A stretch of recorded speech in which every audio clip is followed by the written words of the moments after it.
स्वर्ण। हम सभी को अपने जीवन में स्वर्ण से कभी ना कभी कुछ ना कुछ थोड़ा या अधिक मोह होता ही है ना? परंतु क्या आपने कभी सोचा कि स्वर्ण को प्राप्त कैसे किया जाता है? जब भूमिगत खदानों से स्वर्ण को निकाला जाता है तब वो एक पाषाण की भांति होता है। ऐसा पाषाण जिससे आप किसी को भी मार सकते हैं, परंतु उसे आभूषण के रूप में स्वयं के शरीर पर धारण नहीं कर सकते। यदि उसे आभूषण बनाना है तो उसे लंबी यात्राएं करनी होती है। उस पाषाण को पिघलना होता है। सुनार के हथौड़ी की अनेकों चोटें खानी पड़ती है। फिर काट छाट और उसके पश्चात जाकर वो ऐसा आभूषण बनता है जो हमें वर्षों तक, सदियों तक लुभाता रहता है। इसलिए यदि आपको समय पर विजय पानी है तो स्वयं के निर्माण पर समय देना होगा। हम सभी सुनते आए कि जो वीर होता है, साहसी होता है, शौर्यवान होता है, उसके समक्ष सारा संसार झुकता है। वीर भोग्य वसुंधर। परंतु वीरता है क्या? शौर्य क्या है? साहस क्या है?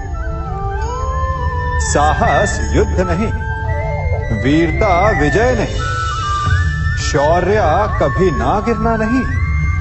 साहस किसी चुनौती के समक्ष खड़े होने का भाव है, तो वीरता उस चुनौती को उत्तर देने के लिए पूर्ण परिश्रम लगा देना है। और शौर्य का अर्थ है गिरकर फिर से उठने का साहस रखना, बार बार प्रहार करके वीरता दिखाना, निरंतर प्रयास करते रहना, निरंतर परिश्रम करते रहना। इसलिए विजयी होने से अधिक महत्वपूर्ण है शौर्यवान होना, क्योंकि जो शौर्यवान है उसे विजय मिलना निश्चित है। कभी किसी पक्षी को घोंसले की नींव बनाते देखा है? अथक परिश्रम करके तिनका तिनका बिटोर कर वो पक्षी अपना घोंसला बनाता है, अपनी संतान के लिए एक सुरक्षित घर बनाता है। और फिर कहीं से तीव्र आंधी आती है, भारी वर्षा होती है और उसका घोंसला तिनका तिनका करके बिखर जाता है। फिर वो पक्षी क्या करता है? वो रोता नहीं, ना ही विलाप करता है। वो बिना विलंब करे फिर से अपना घोंसला बनाना प्रारंभ कर देता है और सफलता पाता है। फिर हम क्यों छोटी छोटी असफलता से भयभीत होकर परिश्रम करना छोड़ देते हैं? एक बात सदा स्मरण रखिएगा, हर वृक्ष कुल्हाड़ी की एक मार से नीचे नहीं गिरता, हर चट्टान घन के एक प्रहार से नहीं टूटती। सफलता पाने के लिए अनावरत परिश्रम करना ही मात्र एक मार्ग है। स्वीकारण, सत्य का स्वीकारण मनुष्य के लिए बहुत ही महत्वपूर्ण है। जब तक मनुष्य सत्य को स्वीकार नहीं करता, उसे असत्य से लड़ने की शक्ति प्राप्त नहीं होती। जब आप भोजन करते हैं तो क्या होता है? आपका पेट स्वीकारता है कि वो भर चुका है और आप भोजन करना बंद कर देते हैं। जब आपको निद्रा आती है तो क्या होता है? आपका मन स्वीकारता है कि आपका शरीर थक चुका है और उसे विश्राम की आवश्यकता है। उसी प्रकार जब आपको किसी व्यसन को रोकना हो तो आपको स्वीकारना पड़ता है कि बहुत हो चुका है, चाहे वो लालच हो या मदिरापान। उस व्यसन का त्यागना तभी प्रारंभ होता है जब आप ये स्वीकार कर लेते हैं कि आप उस व्यसन के बंधक हैं। हम में से ऐसा कोई नहीं जिनकी परछाई उनसे दूर रहती है। हमारी परछाई सदैव हमारे साथ रहती है। कदाचित हमारी परछाई हमारे कर्मों के फलों का संकेत है।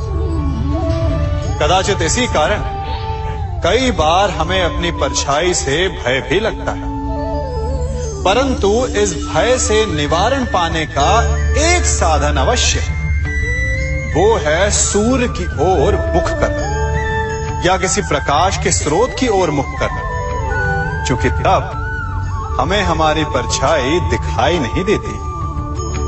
यदि इसे जीवन के संदर्भ में देखें तो ये प्रकाश का स्रोत शुभ कर्मों की चेतना है।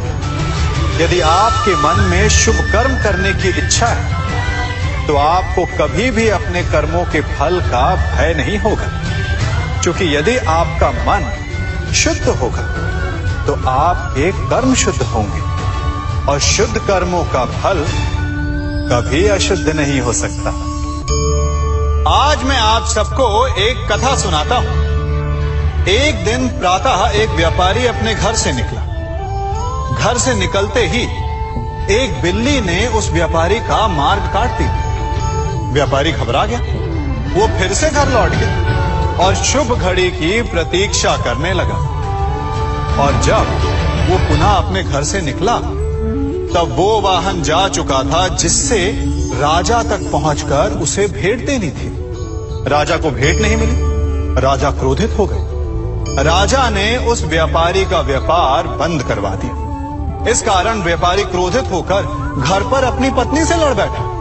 पत्नी अपने बच्चों समेत मैके वापस चली गई और उस व्यापारी के जीवन में यदि कुछ रह गया था तो केवल अंधकार। और इन सब का कारण वो उस बिल्ली को मानता रहा जिसने उसका मार्ग काटा था।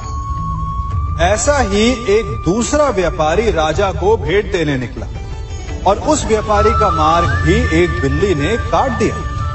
वो व्यापारी तनिक घबराया, परंतु उसने आगे बढ़ना अधिक उचित समझा। राजा तक वो समय पर पहुंचा।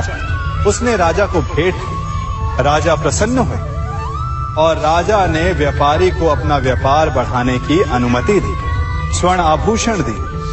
जब व्यापारी घर पर पहुंचा तो पत्नी को आभूषण और अपने बच्चों को देने के लिए वस्त्र थे उसके पास। हर ओर प्रसन्नता थी। समझ रहे हैं ना? दोनों के साथ एक ही प्रकार की घटना हुई, परंतु दोनों की प्रतिक्रिया भिन्न थी। ऐसा ही हमारा जीवन भी है। हमारे जीवन में प्रारब्ध का अपना स्थान है, परंतु उससे कई अधिक महत्वपूर्ण हमारी प्रतिक्रिया, हमारे सोच का प्रभाव है, क्योंकि यही हमारे जीवन को आकार देते हैं। इसलिए अपनी सोच को सकारात्मक रखिए। आपका जीवन सदैव आनंदमय रहेगा। आप इन दो पात्रों को देख रहे हैं। मेरे इस पात्र में जल है और ये पात्र मिष्ठान से भरा हुआ है। दोनों ही पात्र भरे हैं, परंतु देखिए, मिश्री को जल में मिला दिया। जल ने मिश्री को अपना लिया। मिश्री ने अपना अस्तित्व खो दिया, परंतु जल को अभिमान है कि उसका अस्तित्व अभी भी बना हुआ है। परंतु जो इस जल को चखेगा उसे अवश्य पता चल जाएगा कि ये जल अब वो जल नहीं रहा, ये अब शरबत बन गया।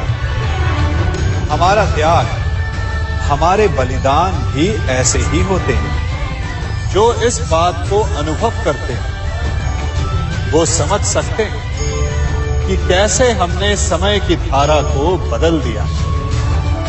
जो बलिदान देते हैं उनका अस्तित्व कभी नष्ट नहीं होता, अपितु उनका बलिदान संसार में कुछ ना कुछ परिवर्तन अवश्य लाता है। हम सभी कभी ना कभी, कहीं ना कहीं अपने जीवन में यात्रा अवश्य करते हैं। हमारी यात्रा में कभी पक्के रास्ते आते हैं तो कभी कच्चे रास्ते। पक्के रास्ते मनुष्य बनाता है और कच्चे रास्ते जानते हैं कैसे बनते हैं? चलते चलते बन जाते हैं। जब लोग एक स्थान से जाते हैं तो पैरों के दबाव से नीचे की घास कुचल जाती है। बार बार उस मार्ग से जाने से धीरे धीरे मार्ग स्वतः ही बन जाता है। और यही जीवन है, यही नियति है। जब आपके जीवन में आपको मार्ग ना मिले तो रुकिए नहीं, आगे बढ़ते रहिए और आपके पैरों के दबाव से मार्ग स्वतः ही बन जाएगा। हम सभी अपने जीवन में सफलता चाहते हैं, है ना? उसके लिए हम रात दिन परिश्रम करते हैं, कड़ी मेहनत करते हैं, परंतु फिर भी असफल हो जाते हैं। परंतु ऐसा क्यों होता है? कभी सोचा आप सबने? क्योंकि सफलता पाने का मंत्र बड़ा कठिन नहीं, बड़ा सरल है।